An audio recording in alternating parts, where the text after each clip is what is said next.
Boa noite aos nossos amigos que estão nos acompanhando pela internet. Eu não vou citar o nome de todo mundo para não esquecer ninguém. Mas pessoal da Colômbia, Argentina, Houston e enfim, todo mundo que está nos assistindo. Aonde? Bélgica, nós estamos ficando importantes. Tá ampliando as nações. Mas que Deus abençoe vocês. Nós estamos aqui meio, como diria meu amigo Leandro Barreto, chapados na presença do Espírito Santo. Uma presença especial nessa noite. E você é convidado a participar disso e ser tocado aonde quer que você esteja por essa presença. Amém? Eu queria nessa noite falar com vocês a respeito da revelação do Cristo. Uma palavra que Deus começou a ministrar comigo há umas 2 semanas e que de uma forma muito especial Deus me aprofundou nesse final de semana. E eu amo a maneira como Deus fala comigo.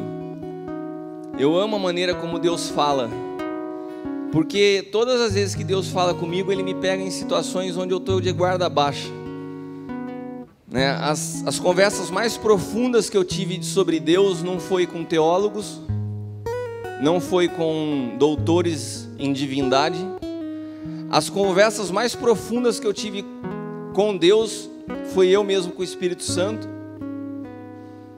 onde depois eu ia ver se tudo que Ele me falou estava fundamentado na Bíblia, de tão louco que eram as coisas que Deus me falava. E esse final de semana eu aprendi muito com Deus. E Ele se revelou a mim de uma forma muito profunda, através de uma conversa com uma criança de 6 anos de idade. E Deus sempre fala comigo através das minhas conversas, dos meus diálogos, do meu relacionamento com o Caio. Mas com a Bruna foi a primeira vez que eu tive uma conversa com ela que eu falei assim: Cristo se revelou a ela. Eu tenho visto algo diferente na vida do meu filho já há muito tempo, das experiências dele pessoais. Mas esse final de semana eu vi algo na Bruna que eu ainda não havia percebido. Nós estávamos final de semana fora na praia. Fala para quem está do teu lado: Jesus vai na praia. Por sinal, a praia era um ambiente que ele frequentava. Você sabia disso? E eu quero te dizer mais: Jesus vai à praia e vai ser interno na praia. Você sabia disso? Jesus vai à praia e vai ser interno na praia. E eu estava num momento extremamente profundo, muito profundo, num buraco muito fundo que eu, o Caio e o Léo tínhamos feito na areia, extremamente profundo, pensando em muitas coisas, menos no que eu iria pregar. Nem sabia que eu ia pregar.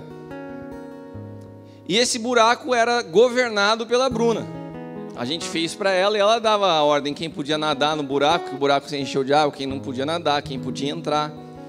Tinham seus convidados especiais. O Daniel teve a oportunidade de ir lá, receber até uma massagem especial dentro do buraco cheio de água. Mas teve um momento que a Leila chegou naquele buraco e sentou eu, a Leila e a Bruna, e ela falou assim: eu estou muito feliz. Eu falei: você está por quê? Porque Jesus está aqui com a gente sentado. Eu falei: é mesmo, filha? Até então eu pensei que fosse, né? Sim, tá aqui, ele está muito feliz da gente estar aqui. Eu falei: ah, que legal. E daí a Leila saiu, ela falou: queria que você fosse comigo na água. Daí eu fui com ela na água, levei ela no colo, que ela queria ir no fundo. E quando nós estávamos no mar, no colo, num lugar bem fundo, não dava pé para ela, cada onda que vinha, ela falou assim: vai, você tem que pular, né? E daí eu pulava para a onda não vir nela. E daí ela soltou uma frase assim, que eu até anotei. Cara, ela falou assim: fecha o olho, Jesus. Daí eu falei assim: o que você falou? Ela falou assim: não, eu falei para Jesus fechar o olho, porque se entrar água arde. E daí vi que o negócio estava ficando sério ali, né? E eu perguntei: por que você falou isso? E ela me disse: porque ele está brincando com a gente aqui também. E daí ela me falou assim: e se não fechar o olho, depois fica ardendo. E depois disso, quando eu percebi que realmente a gente estava na presença do Senhor ali, e que realmente a presença de Cristo era real naquele lugar, então eu levei a conversa a sério e fiquei por 1 hora. Na verdade deu uns 40 minutos, dentro da água, conversando sobre essas experiências que ela vinha tendo com Jesus. Desde a apresentação dela de balé, que ela falou que viu ele presente e ela dançou e ria para ele ria para ela. E muitas outras coisas. Mas o que me chamou a atenção na conversa, das muitas coisas que ela tem com ele, ela disse que numa conversa ela falou para ele: eu queria te conhecer mais, saber mais das tuas coisas, o que você fazia quando você era criança. E ele respondeu para ela assim: seu pai me conhece, ele vai te ensinar tudo sobre mim. Quando ela falou isso, eu falei assim: isso daí não saiu da cabeça de uma criança de 6 anos. E ela falou que perguntou a ele, e ele falou isso: seu pai me conhece e ele vai falar bastante coisa, vai ter muito tempo para te ensinar as coisas a respeito de mim. E depois disso começou uma sequência de perguntas. Já que ela tinha me contado, ela começou a me perguntar algumas coisas, tipo assim: já que ele falou que você vai me ensinar, então toma aí as perguntas, né?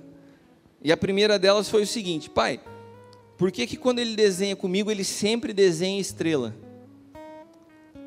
Né? Quando eles se sentam para desenhar, ela senta para desenhar, ele desenha com ela, ele só faz estrela. E você tem que ter resposta para isso. E essa me despertou para algo. E eu até falei para ela hoje cedo, porque na hora eu não sabia, hoje eu contei para ela, né, por que é a estrela. Jesus era chamado de estrela da manhã. E é tão interessante que Jesus era chamado de estrela da manhã. Em Isaías, Lúcifer é apresentado como estrela da manhã. E tem algumas pessoas que falam assim: afinal de contas, quem que é a estrela da manhã? Quando você fala de estrela da manhã, você fala de Lúcifer ou fala de Jesus? É lógico que a verdadeira estrela da manhã é o Cristo, é Jesus, porque ele se apresenta como estrela da manhã em Apocalipse. Ele fala: eu sou a estrela da manhã. E o que é a estrela da manhã nunca usurpou ser igual a Deus sendo a estrela da manhã. Aquele que não era usurpou ser igual a Deus, mas não era a verdadeira estrela da manhã, porque ele sempre imita. Mas tem mais a respeito de estrela na Bíblia, e por que isso faz parte da revelação pessoal do Cristo a uma criança de 6 anos? Repita comigo: Cristo se revela a cada um à medida do nosso entendimento. Ele falava de pesca com pescadores, ele falava de agricultura com agricultores, ele falava de estrela com criança, e falava de estrela também com astrônomos. Quando Jesus se revela àqueles magos ou sábios do Oriente, Jesus se revelou a eles de uma forma que eles entendiam, eles eram estudiosos das estrelas. E Jesus então se apresenta a eles antes de ter encarnado, antes de ter tomado a forma de homem. Jesus vai uns 10 meses antes de ser gerado no ventre de Maria e se apresenta àqueles sábios no Oriente e fala assim: eu vou apontar para vocês o caminho, da onde eu vou estar, através da estrela. Mateus capítulo 2, versículos do 1 ao 2, diz assim: tendo nascido Jesus em Belém da Judéia, no tempo do rei Herodes, eis que uns magos vieram do Oriente a Jerusalém, dizendo: onde está aquele que é nascido rei dos judeus? Porque vimos a sua estrela no Oriente e viemos adorá-lo. Esses homens, eles não perguntaram quem é a estrela ou quem é o Messias, eles perguntaram: onde está? Aqui eu quero te dizer uma coisa: a revelação de quem é você tem que ter. De como é, os detalhes disso, nós como ministros, nós como pais, podemos até te apresentar, mas a revelação pessoal de quem é tem que ser tua. Então Jesus se revela a eles de quem ele era, mas eles precisavam saber aonde está, e eles vão guiados pela estrela, símbolo do governo de Deus. Eu poderia até me deter aqui nessa parte e falar um pouquinho sobre isso, porque quando Jesus nasceu na manjedoura, ele não permaneceu na manjedoura. Nós vemos dois encontros de Jesus, um acontece em Mateus, outro no Evangelho de Lucas, e são duas situações distintas. Numa, os pastores vêm visitar Jesus, e noutra, os sábios vêm visitar Jesus. Quando os pastores vêm visitar Jesus, eles vêm visitar Jesus numa manjedoura, mas quando os sábios vêm visitar Jesus, eles vêm visitar Jesus na sua casa. aquela figura dos sábios, dos magos, como você queira dizer, visitando Jesus dentro de uma manjedoura, isso é uma figura que a gente se habituou pela cultura católica do presépio, mas a Bíblia, ela nos fala que quem visita Jesus na manjedoura são pastores, e que os sábios vão visitar Jesus na sua casa, porque José ouve a voz de Deus e se muda no lugar que Deus fala para que ele se mudasse. E quando os sábios chegam do Oriente e encontram Jesus numa casa. Eu quero te dizer uma coisa: a paternidade tem a responsabilidade de nos posicionar no local aonde os recursos nos encontram para o cumprimento do nosso destino profético. José posicionou Jesus na casa aonde os sábios tinham o conhecimento, porque a estrela mostrava que Jesus estaria. Isso foi responsabilidade de José, como pai, de ouvir a Deus e entender aonde tinha que colocar o filho, porque antes desse menino nascer, a seu caminho já estavam ouro, incenso e mirra. Antes dele nascer, esses homens já tinham saído. Antes dele ter sido gerado, esses homens já saíam com ouro, incenso e mirra. E José teve que posicionar Jesus no local certo para que esses homens o encontrassem e ofertassem e dessem a ele a provisão, os recursos necessários para que eles pudessem cuidar do menino. Fala para quem está do teu lado: se você tiver debaixo de paternidade certa, os recursos já estão a caminho. Amém? Você entende isso? Deus fala com cada um de acordo com... isso aqui foi só um parênteses. Deus fala de cada um com acordo com o nosso entendimento. Com aqueles sábios que eram especialistas em astronomia, falou através das estrelas. Com a Bruna, através de brincadeira, que uma criança de 6 anos consegue entender. E com os religiosos? Com os religiosos, fala para quem está do teu lado, ele não fala. Porque os religiosos não querem ouvir a Cristo. Eles querem que deem a eles regras e leis. Eles não querem relacionamento pessoal e eles não querem diálogo. Eles querem regras. Dá para eles um livro de regras que eles cumprem. Ó, faz isso, faz aquilo. No culto é assim, assim, assado. Daí tá bom. Agora tem que ouvir o Espírito Santo. Ah, isso não é comigo. Se relacionar com ele, também não gosto. Cristo não fala com religiosos.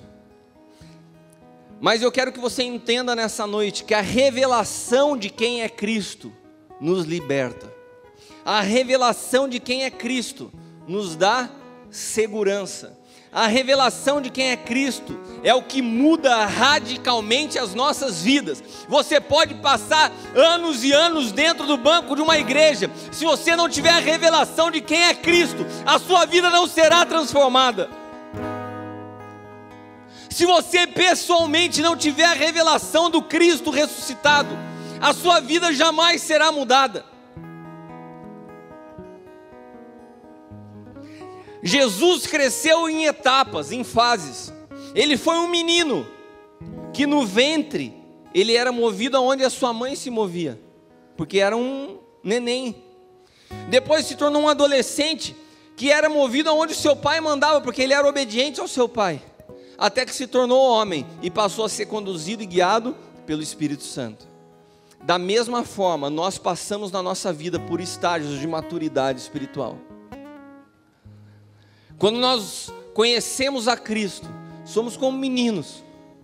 Temos que ser movidos, temos que ser conduzidos. Passamos por uma fase onde começamos a entender as coisas. E a própria Bíblia já nos fala que então nós somos jovens, e jovens, vocês são fortes, porque venceste o maligno. Qual que é a característica do jovem? Ele já tem entendimento daquilo que é bom e que é mal e consegue evitar. Ou seja, já existe uma força para discernir as coisas. Mas existe uma idade onde nós temos a habilidade, a capacidade e a maturidade gerada pelo Espírito para que possamos ocupar o papel de pai. Nós também crescemos nessas fases. E também igrejas crescem nessas fases. Vemos igrejas que muitas vezes são igrejas focadas em cuidar de pessoas que estão recém conhecendo a Cristo. Outras igrejas que são focadas em cuidar de jovens. e outras igrejas que têm um alimento sólido para a formação de pais. Agora, o que me incomoda é quando surgem os teólogos de plantão ou os defensores da verdade suprema e que querem julgar igreja tal, fulano de tal, sem discernir o estágio da vida que estão vivendo, como se nunca tivessem tido um tempo de infância espiritual, como se nunca tivessem passado por um período de imaturidade espiritual.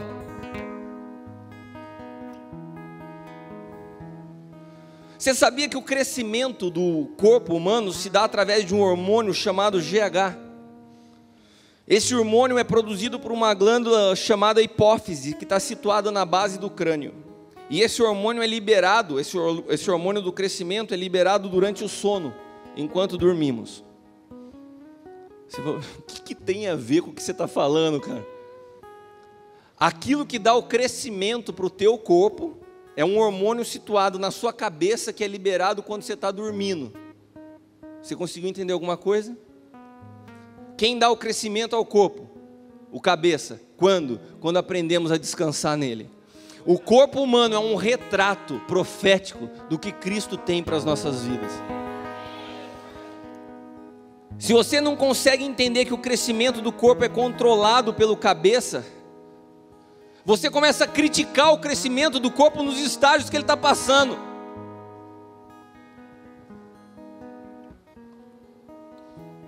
A unção é liberada pelo cabeça. E ela passa por estágios em nossa vida, à medida que a nossa maturidade, que o crescimento vai chegando. Abra sua Bíblia em Efésios capítulo 4, versículos 15 e 16. Efésios 4, 15 e 16.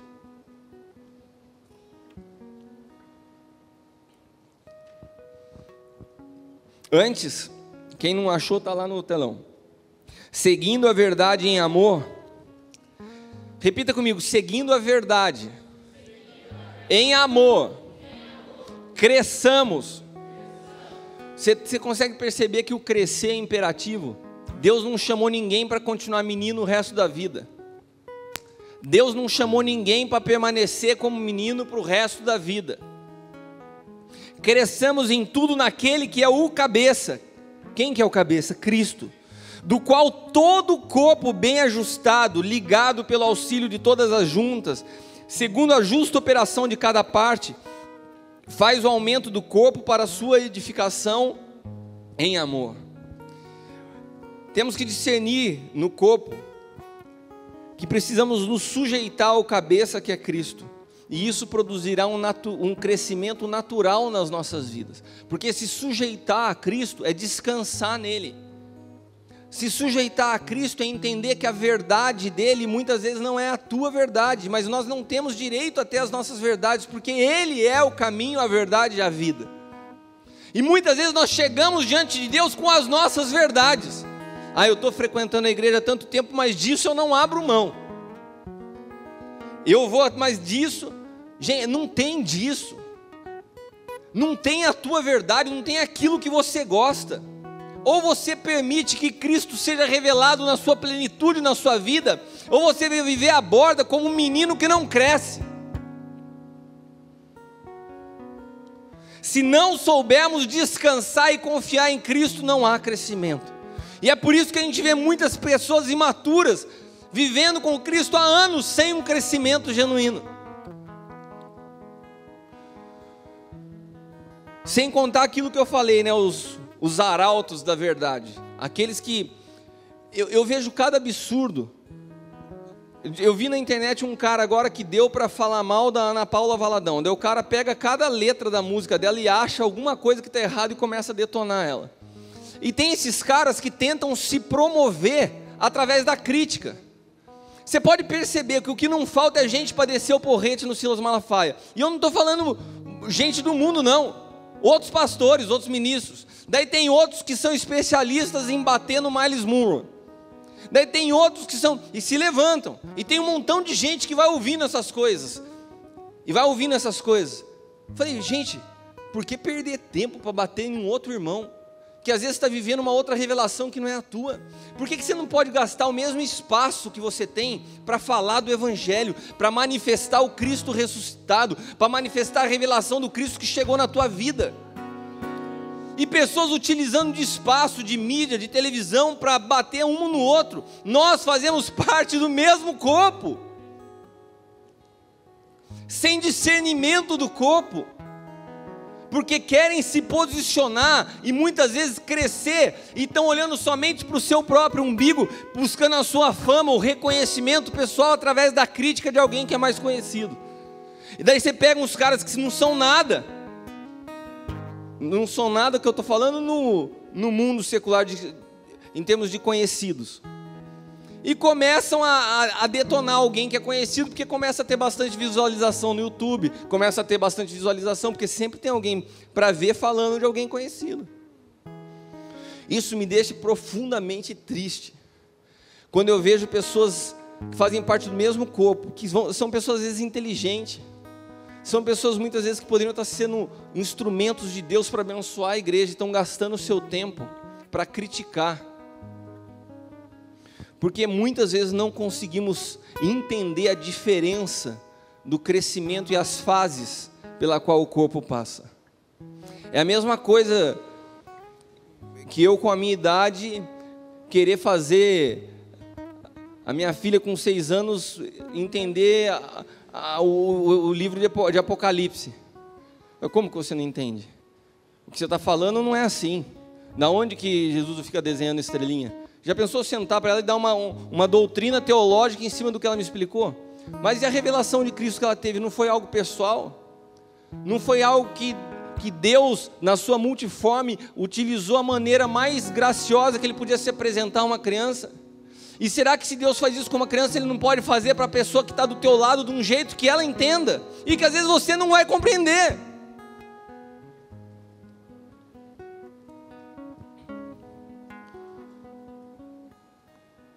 Tem outros que querem ensinar o apostólico e não tem a humildade de aprender. Então eles falam de apostólico, mas não desejam lançar os seus filhos. Falam ao apostólico, mas não vivem o apostólico. Tem um ciúme, tem preocupação, medo da sua posição. Eu acho até difícil falar disso numa casa onde eu vejo o nosso pai espiritual com um desejo tão grande de todo mundo ser mais que ele. Mas eu vejo isso acontecer em outros lugares. Homens que se dizem apóstolos e sufocam os filhos porque não querem ver crescer, sendo que uma das características do apóstolo é lançar os seus filhos para ir mais longe. Não sabem ser pais, acabam expondo e criticando ao invés de corrigir e transmitir legado. Mas eu quero voltar no que eu estava falando. Quando nós temos a revelação de Cristo, nós temos acima de tudo a compreensão do corpo. Repita comigo: quando Cristo se revela a mim, eu consigo compreender o corpo de Cristo. Amém? Fala para quem está ao teu lado: você precisa da revelação de Cristo para me compreender. Amém? Quando a gente não tem discernimento do Cristo ressuscitado, a gente chora, a gente se entristece, a gente fica temendo a morte diante da vida, porque a revelação que a gente possui é limitada.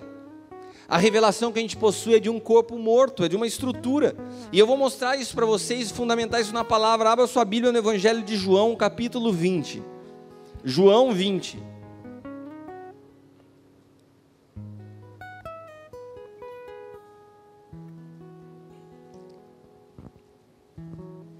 João 20, do 11 ao 18, diz assim: Maria estava chorando fora, junto ao sepulcro. Estando ela, pois, chorando, abaixou-se para o sepulcro e viu 2 anjos vestidos de branco, assentados onde jazera o corpo de Jesus, um à cabeceira e outro aos pés. E disseram-lhe eles: mulher, por que choras? E ela disse: porque levaram o meu Senhor, e não sei onde puseram. Uma pausa aqui. Maria Madalena estava chorando, porque ela estava preocupada com o corpo morto, sendo que Jesus já havia sido ressuscitado. Amém? Vamos lá. Levaram meu Senhor e não sei onde o puseram. E tendo dito isto, voltou-se para trás e viu Jesus em pé, mas não sabia que era Jesus. Não discernia quem era o Cristo. Disse-lhe Jesus: mulher, por que choras? Quem buscas? E ela, cuidando que era o hortelão, disse: Senhor, se tu o levaste, dize-me onde puseste, e eu o levarei. E disse Jesus: Maria. E ela, voltando-se, disse: Rabone, que quer dizer mestre.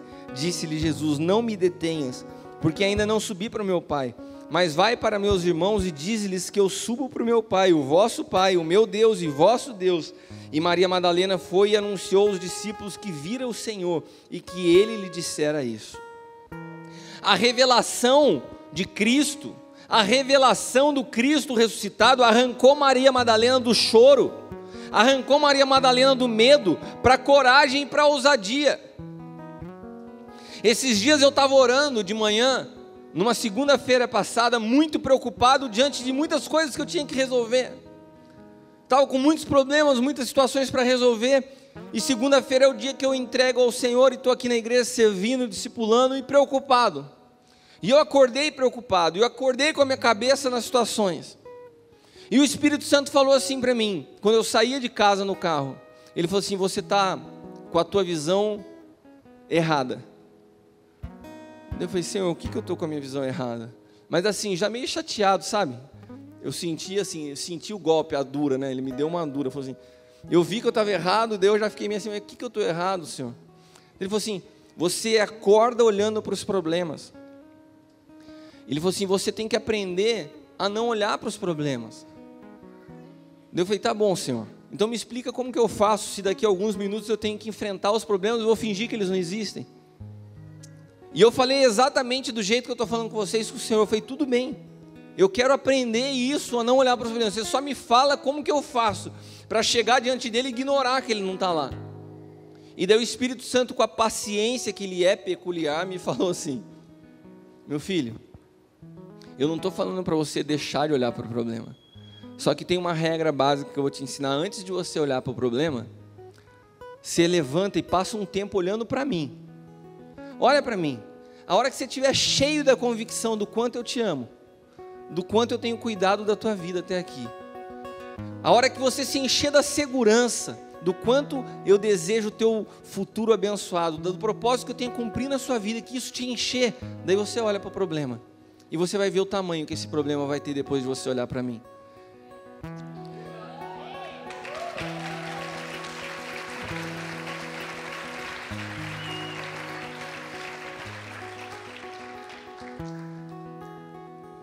E o Senhor falou isso para mim, e se revelou para mim naquela manhã, me dando uma coisa tão prática para se fazer na vida. E Ele falou para mim, quando eu estava preparando a palavra hoje, e eu estava escrevendo isso, Ele falou assim: quando eu me revelo a Bruna como uma estrela, eu estou explicando a ela que em mim todas as trevas se dissipam. Qual que é o maior medo de uma criança? Muitas vezes não é o quarto escuro. Ele falou assim: quando eu me apresento e toda hora eu falo para ela sobre estrela, eu estou falando para ela que eu estou trazendo luz em toda a região de trevas, em todo lugar de escuro da vida dela. A hora que ela me chama, eu entro com luz. As trevas, elas simbolizam toda a área que não está sujeita ao meu governo. E eu quero te explicar isso nessa noite. Na tua vida, a gente sempre vê a Bíblia falar de trevas, a separação de luz e das trevas. As trevas, o Espírito Santo me falou nessa tarde, as trevas representam na nossa vida todas as áreas que não estão debaixo do meu governo.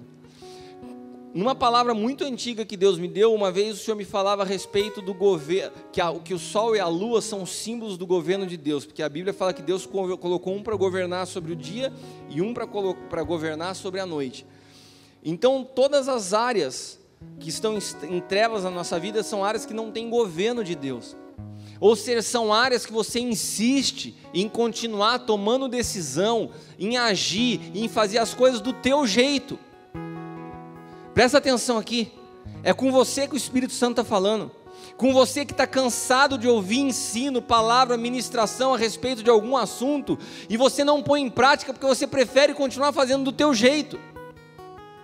É com você que Deus está falando nessa noite, que já cansou de ouvir de ministração de casal e continua ainda como marido tratando mal a tua esposa.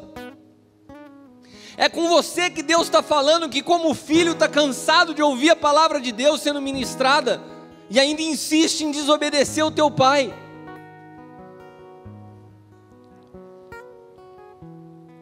Essas áreas na sua vida são áreas que não estão debaixo do governo de Deus, são áreas que estão em trevas. Quantos de nós seguimos assim? Áreas onde não se tem a revelação do Cristo. Sabe por quê? Porque essas áreas de trevas foi onde você ainda não conseguiu ter o entendimento da importância que Cristo tem para essa área da tua vida. Você ainda acha mais legal desobedecer. Você ainda acha mais legal a pornografia do que ocupar a tua mente com a presença de Deus. A revelação de Cristo não chegou para você nessa área. E nessa noite eu não te julgo. E nessa noite eu não te acuso. Simplesmente eu te aviso, você precisa da revelação de Cristo. Para que isso possa ser transformado na tua vida. Para que onde há trevas possa vir luz. Para que onde há mentira possa entrar verdade. Para que aonde há o engano do diabo, que muitas vezes você acha que um prazer momentâneo, que uma satisfação de algumas horas, é legal, tem uma cilada e um laço de morte, mas quando a revelação de Cristo vem, você consegue discernir todas as coisas, e você consegue perceber que o que Deus tem para você é muito melhor, do que essa sua vontade pessoal. Uma das primeiras características de quem alcança a revelação de Cristo é se render. E você pega vários homens na Bíblia, quando se encontraram com Cristo, eles se renderam completamente. E você percebe exatamente quando uma pessoa ainda não tem a revelação de Cristo. Eu consigo discernir isso de uma maneira muito rápida. Pessoas que estão frequentando a igreja, que já vem há anos, mas você vê que ainda não acessou a revelação de Cristo, porque não se rende. Está o tempo inteiro fechado, está o tempo inteiro com a guarda levantada, não se rende.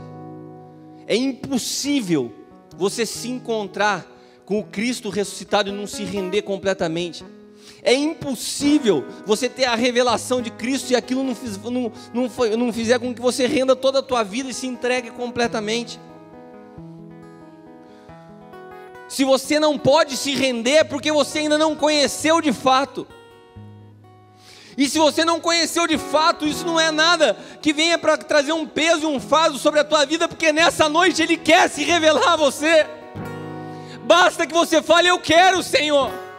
Eu quero que o Senhor se revele a mim, e Ele vai se revelar a você. Saulo resistiu por muitos anos, religioso convicto, judeu convicto, até que Cristo se revela a ele. Cristo aparece para ele, e Saulo tem uma experiência pessoal que o transformou de perseguidor em perseguido, de rico espiritual, de um homem cheio de verdades, de um homem cheio de doutrinas, em um homem completamente pobre espiritualmente. E eu estou falando pobre espiritualmente segundo as bem-aventuranças, que é necessário ser pobre de espírito para que acesse o reino de Deus. Paulo era um cara cheio das suas verdades, era um rico espiritual, carregava um calhamaço de doutrinas, tinha um monte de riquezas, que depois ele chamou essas riquezas de trapo de imundície, para a revelação que ele teve de Cristo. Esse homem foi um homem que por muitos anos, até a revelação de Cristo, não se rendia. Mas o dia que ele encontra Jesus, não tinha o que ele fazer, ele caiu literalmente do cavalo, se rendeu completamente, ficou cego, como um sinal profético que a visão dele tinha que ser realinhada. Eu vou ler para vocês o que Paulo escreveu lá em Gálatas, capítulo 1, versículos do 10 ao 12. Se você quiser para a gente ir rápido, lê lá, que é mais fácil você achar na Bíblia. Porque persuado eu agora, homens ou a Deus? Procuro agradar a homens? Se estivesse agradando aos homens, não seria servo de Cristo. Mas faço-vos saber, irmãos, que o evangelho que por mim foi anunciado não é segundo homens. porque eu não o recebi, nem aprendi de homem algum, mas pela revelação de Jesus Cristo. O que transformou a vida desse homem foi a revelação de Cristo. O que vai transformar a tua vida não é o que eu falo nesse lugar, não é o que o apóstolo Hélio fala nesse lugar, mas vai ser um momento em que você decidir ter a revelação de quem é Cristo. Nós podemos simplesmente te apresentar, te guiar, te conduzir, mas a revelação você tem que ter a tua. Você tem que ter a tua. E Paulo se transforma então num homem que da prepotência e da arrogância se transforma num cara pianinho, pobre de espírito. E a Bíblia fala em Mateus 5,3: bem-aventurados os pobres de espírito, porque deles é o reino dos céus. Pobre de espírito é uma característica que você precisa ter para acessar o reino de Deus. Pobre de espírito é você ter na tua vida o reconhecimento de uma total dependência de Deus. Quando Cristo fala nas bem-aventuranças de ser pobre de espírito, não tem nada a ver com a pobreza natural, a não ser a mesma analogia de quem é pobre, sem recurso nenhum, vive na dependência de alguém. Verdade ou mentira? Se você não tem dinheiro para nada, se você não tem um centavo no bolso, para comer, para fazer... para as necessidades básicas da tua vida, você vai ser sempre uma pessoa totalmente dependente. E nesse sentido, Jesus faz a analogia: você precisa ser pobre do espírito. Você precisa aprender a ser totalmente dependente de mim nas tuas decisões. Você precisa aprender que cada passo da tua vida eu quero estar do teu lado. Você precisa aprender que nas decisões pequenas ou grandes eu posso estar do teu lado e eu quero estar do teu lado te orientando. Pobre de espírito é uma pessoa completamente rendida à vontade de Deus na sua vida. E foi isso que Paulo experimentou. De um homem dono do seu nariz, a um homem que se rendeu completamente à vontade de Cristo. A experiência de Paulo foi a mesma de Pedro. Quando Jesus diz a Pedro: bem-aventurado, porque não foi carne e sangue que te revelaram, mas quem te revelou foi o meu Espírito. Pedro também passou anos convivendo com Cristo, mas ele não tinha revelação pessoal de quem era Cristo, até o momento em que numa conversa: o que vocês dizem que eu sou? E Pedro solta uma que fala assim: não, isso não foi Pedro. Até eu saberia dizer que não foi Pedro. Pedro fala assim: tu és o Cristo, o Filho do Deus vivo. E Jesus olha para ele admirado e fala: Pedro, você acabou de ter uma experiência com o Espírito Santo, meu amigo. Isso não pode ter sido carne e sangue que te revelou. Fala comigo assim: nessa noite, eu preciso ter uma experiência pessoal com a revelação de quem é Cristo. Sabe de uma coisa? Se a gente não tem uma revelação de quem é Cristo, o Evangelho se torna uma coisa enfadonha. Você já viu uma pessoa que não tem relacionamento com Cristo pregando a palavra? Na verdade é um puxão de orelha, é querer colocar valores, é um sermão de certo e errado sem vida. A vida sem a revelação de Cristo é algo muito pesado e chato, e é o que a religião faz. O Evangelho, quando você arranca Cristo, você arranca tudo. Cristo é o centro do Evangelho. De Gênesis a Apocalipse, toda a Bíblia se reporta a Ele. Se você tira Cristo do Evangelho, você transforma pregações em passos de vitória. 7 passos da vitória, 10 passos para a conquista pessoal. Vai ler livro de autoajuda. Você quer passo para a vitória, vai ler livro de autoajuda. Vai brincar de escoteiro. Dá passo em direção certa, em ver bússola. Andar com Cristo não tem nada a ver com isso. Andar com Cristo requer uma revelação pessoal, uma experiência transformadora, requer de nós uma paixão, uma disposição de entrega e uma rendição.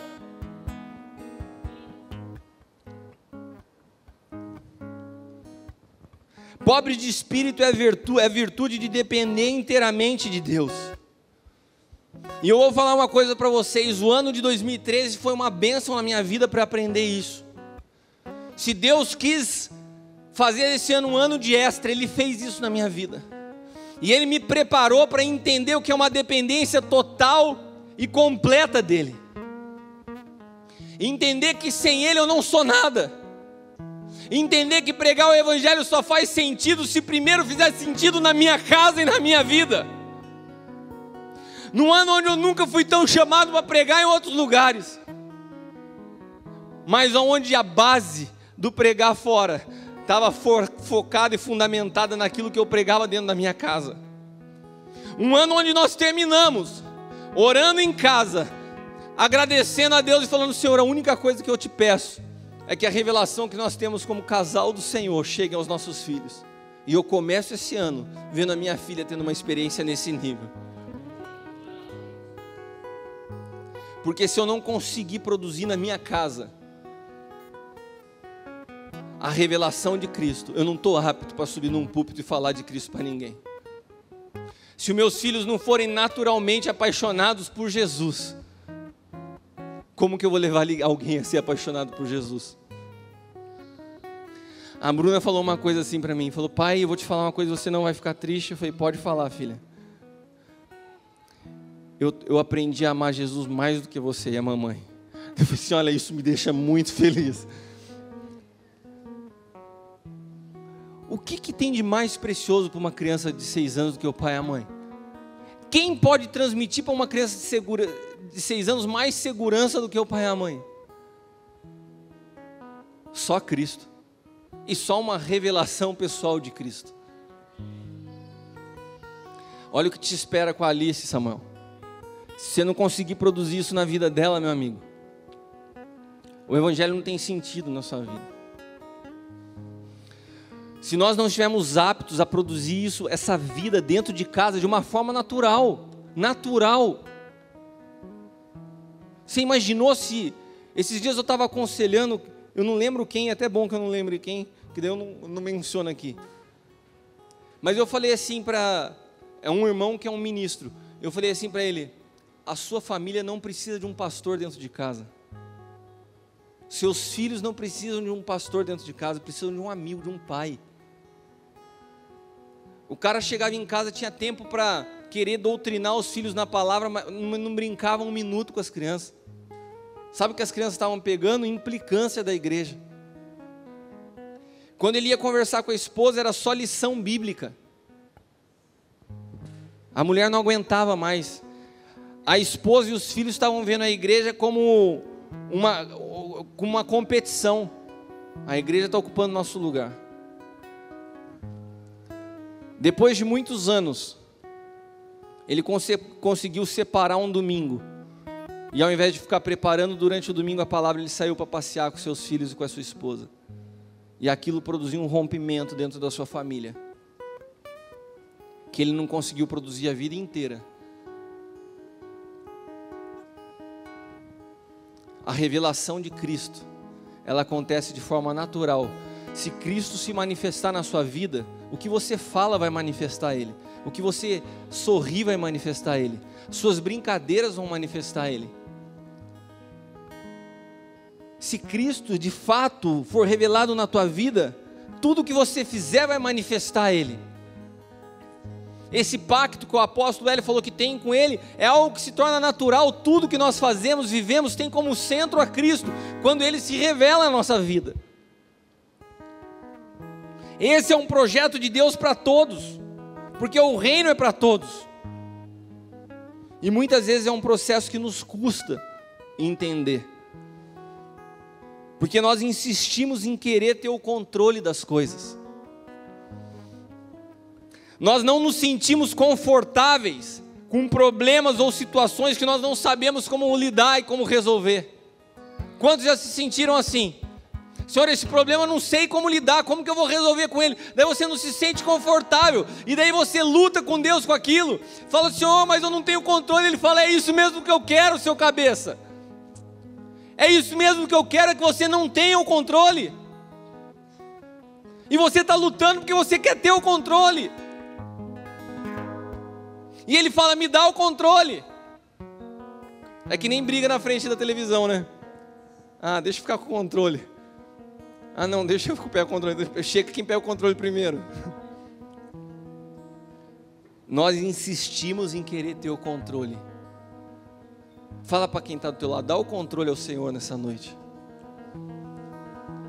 Dá o controle da tua vida ao Senhor nessa noite.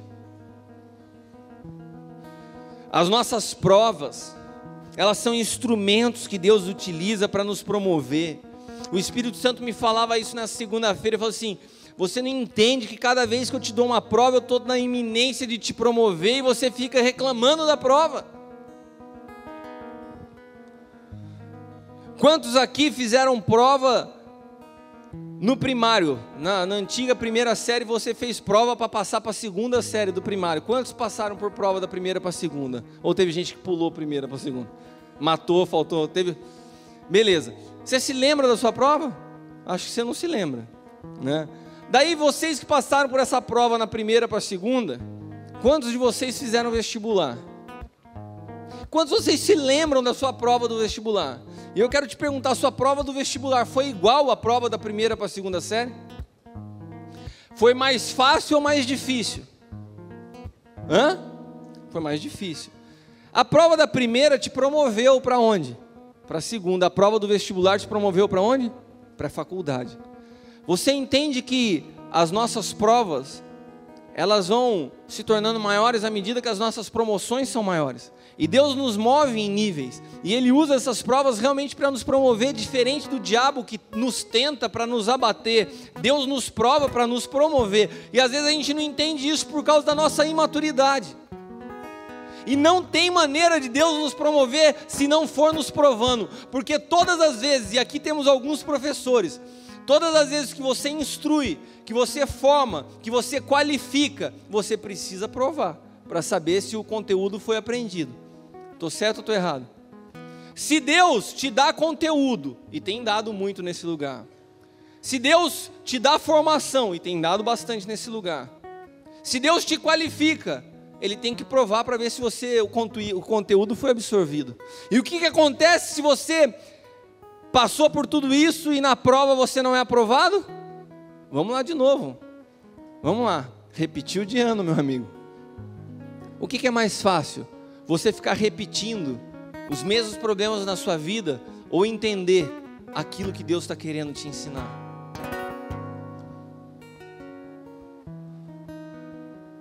Se a gente quer de fato que Cristo seja revelado nas nossas vidas, nós precisamos experimentar uma coisa que se tornou o nosso tema esse ano. Repita comigo: um por todos.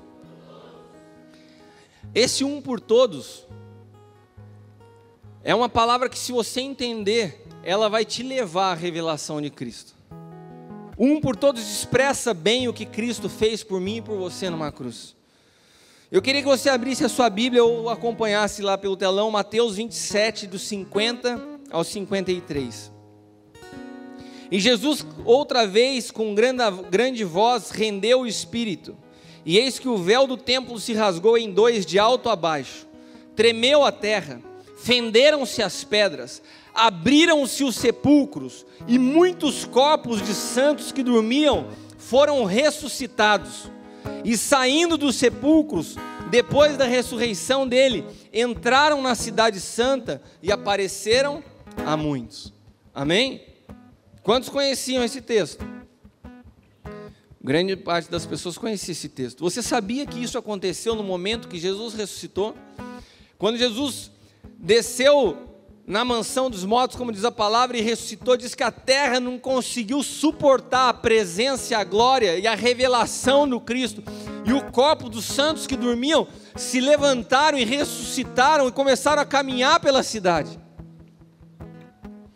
Quando Cristo ressuscitado se manifestar em sua vida, o homem morto vai ter que dar luz ao homem espiritual que tem dentro de você. Eu quero te explicar isso nessa noite. Isso aqui é um símbolo profético. A presença do Cristo ressuscitado trouxe vida àqueles que estavam mortos. E isso tem um símbolo para mim e para você. Para cada um de nós que está aqui, existe um homem espiritual que tem que ser revelado. Para um Saulo que estava num sepulcro, havia um Paulo que tinha que se manifestar. Para Simão, que estava dentro de um sepulcro, havia um Pedro que tinha que ser revelado. E para cada um de nós, que estamos muitas vezes mortos, sem a revelação do Cristo, precisa um homem e uma mulher espiritual serem ativados através da revelação do Cristo ressuscitado. Aleluia! Sabe o que eu quero te dizer nessa noite? Que quando o Cristo ressuscitado se manifestar em sua vida, o sepulcro que hoje te detém não poderá mais te deter. O sepulcro que hoje te prende vai ter que soltar e dar luz à vida. Paulo estava enterrado em Saulo, mas a revelação de Cristo manifestou um Paulo que o mundo não conhecia. Pedro estava enterrado em Simão, mas a revelação de Cristo manifestou ao mundo um dos maiores apóstolos da história, que estava enterrado em um pescador chamado Simão, enterrado num homem cheio de medo, de frustrações e decepções. Mas quando Cristo se revela a ele, nasce um dos maiores apóstolos da história. Quem será que Deus tem para gerar na tua vida que ainda está morto?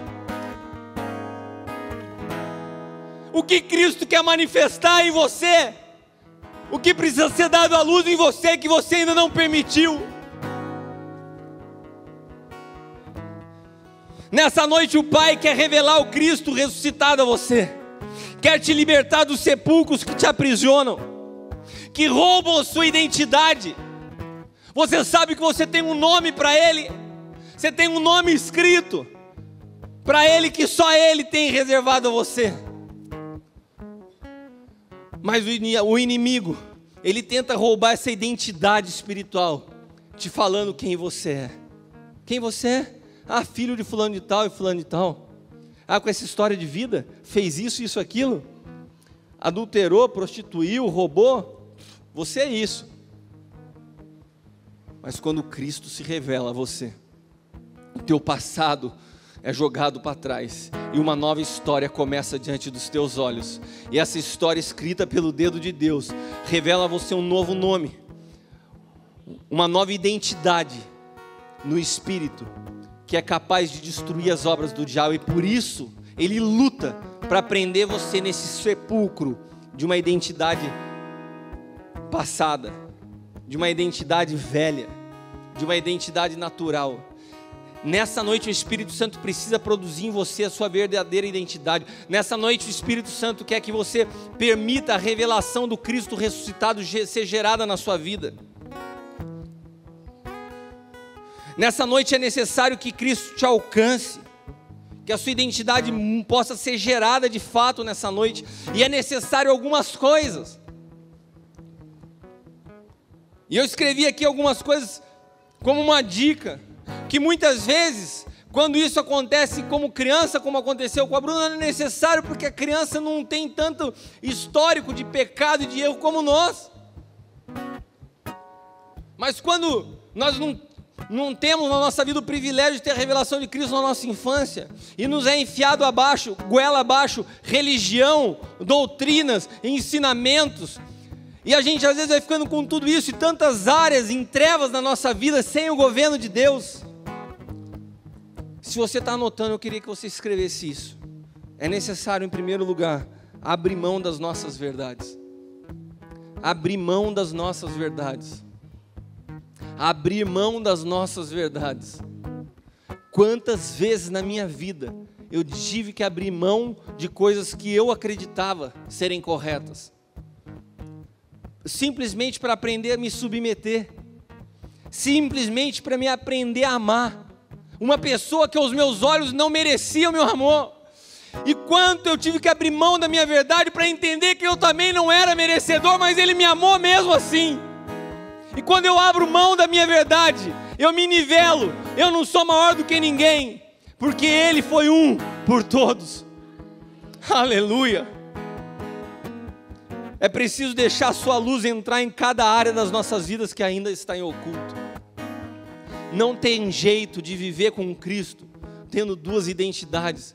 Aquilo que é oculto na tua vida, aquilo que você esconde, aquilo que ninguém sabe, mas está aí, sem o governo de Deus, você precisa entregar a Ele nessa noite. Não há como Cristo se revelar se você não tem disposição a se render. É necessário nessa noite nos tornar pobres espiritualmente, ter humildade suficiente para mudar de comportamento, de uma pessoa autônoma, independente, autossuficiente, para alguém completamente dependente de Cristo. Eu conquistei, eu conquisto, eu faço, eu tenho, eu posso. Não, meu amado, você vai ver, e se você puder aprender isso, e eu peço a Deus, em nome de Jesus, que você possa ter esse discernimento nessa noite, porque se você não entender isso nessa noite, a fragilidade da nossa vida vai te mostrar isso em algum momento. A nossa vida é como um vapor, os nossos anos se passam, e quando a gente vê a fragilidade de quem nós somos, e como o tempo vai, e quanto mais o tempo vai passando e mais nós vamos nos aproximando um dia de estar com o Senhor, a gente percebe que não vale a pena às vezes esse orgulho, essa soberba, essa vaidade, entender que nós não somos nada, e para isso é necessário nós mudarmos o nosso comportamento, nós realmente nos tornarmos pobres de espírito e aprender a confiar e a depender completamente dEle. É necessário estar ligado ao corpo de Cristo. Não existe crescimento fora do corpo de Cristo. A gente leu em Efésios. Você quer ter a revelação de Cristo, você quer crescer em Cristo, tem que estar no corpo. Não existe vida independente. Não existe, sei lá, o homem das cavernas cristão, o cara que vive sozinho. Não, eu vivo aqui na minha. É necessário investir num relacionamento pessoal com Ele. Não tem jeito de ter revelação de Cristo tendo um relacionamento por correspondência com Jesus, ou tendo um relacionamento com um intermediador. Apóstolo, ora para mim aí, cara. Não, eu até oro, mas você ora. Você tem sua vida pessoal com Ele, você investe num relacionamento com Ele, você gasta tempo na presença dEle.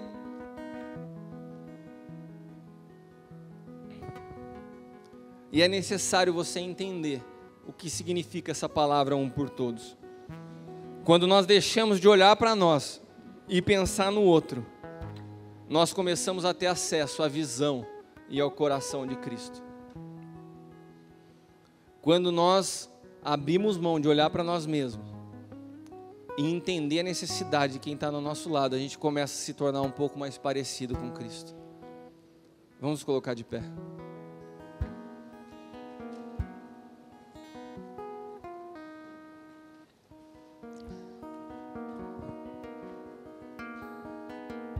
Há uma atmosfera diferente nessa noite. Eu não sei o que o Espírito Santo quer fazer, mas nessa noite Ele quer se revelar a você, da forma que Ele quer se revelar, eu não sei, mas Ele quer se revelar a você. Pode ser que Ele tenha se revelado a você ao longo da palavra que eu estava ministrando. Pode ser que à medida que eu fui falando, o Espírito Santo foi trabalhando no teu coração e você foi entendendo que muitas vezes você está vivendo uma série de regras, mas você não tem a revelação pessoal de Cristo. E que vai chegar um momento na sua vida, e esse momento pode ser agora, que esse encontro vai fazer com que você se renda realmente, completamente a Ele. E se você não se rende, pelo entendimento e pelo desejo de estar na presença dEle, Ele que não abre mão da sua vida, pode marcar um encontro diferente com você, te fazendo cair de um cavalo, te fazendo perder o controle de situações que você quer ter o controle.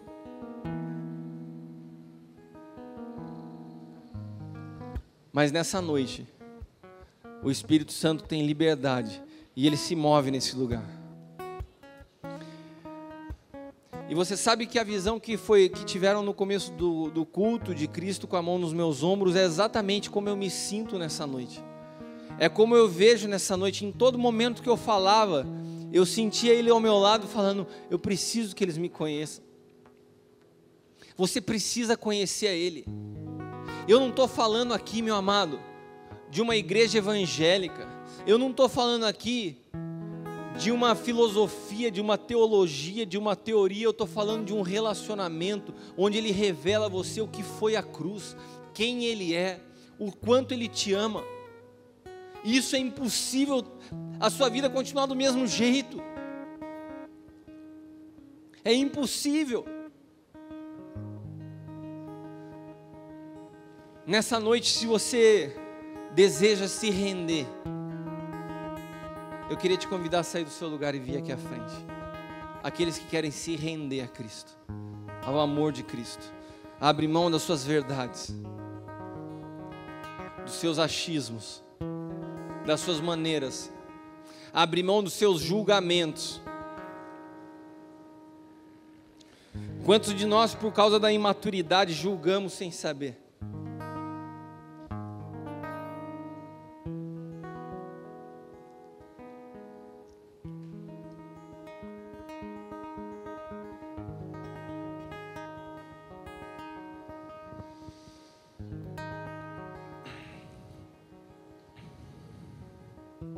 Através da sua vida,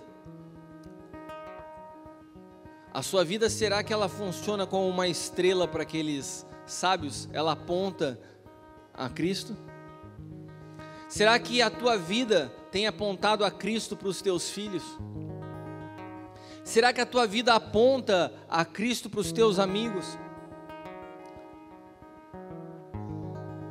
Será que as tuas atitudes têm apontado a Cristo? A gente não pode apontar algo que a gente desconhece. A gente não pode mostrar uma direção que nós desconhecemos. Eu creio que Deus está marcando essa noite na tua vida para que esse ano seja um ano completamente diferente na tua história até o dia de hoje. Você só vai entender o que é um por todos se você entender quem é Cristo e o que Ele fez por você. Se você entender que amor é esse, ao ponto de ter dado a vida, enquanto eu e você não merecíamos, vivíamos do nosso jeito, dos nossos pecados, mas Ele resolveu nos amar, Ele resolveu nos perdoar, Ele resolveu nos alcançar. Senhor, eu quero orar nessa noite por aqueles que estão em casa, Pai, estão nos acompanhando pela internet. Pai amado, que a revelação do Cristo ressuscitado, que transformou a história de Saulo, que transformou a história de Simão, que transformou a história de tantos homens, como transformou um dia a minha história, que essa revelação possa alcançar cada pessoa que nos assiste nessa hora, possa produzir em cada um deles, Pai amado, uma paixão, um desespero, uma fome, uma sede pela Tua presença. Toca cada pessoa, Senhor. Alcança cada pessoa que nos vê nessa hora. Pai amado, que cada pessoa que nos acompanha possa estar se rendendo completamente ao Senhor. Que a luz da estrela da manhã, do sol da justiça, possa entrar em cada área de trevas, em cada área que até hoje não foi colocada ao Teu governo. Que nessa noite o Senhor possa tocar, que o Senhor possa alcançar, que o Senhor possa produzir transformação em vida. Eu abençoo a tua vida, você que está nos acompanhando, em nome do Pai, do Filho e do Espírito Santo. Deus te abençoe.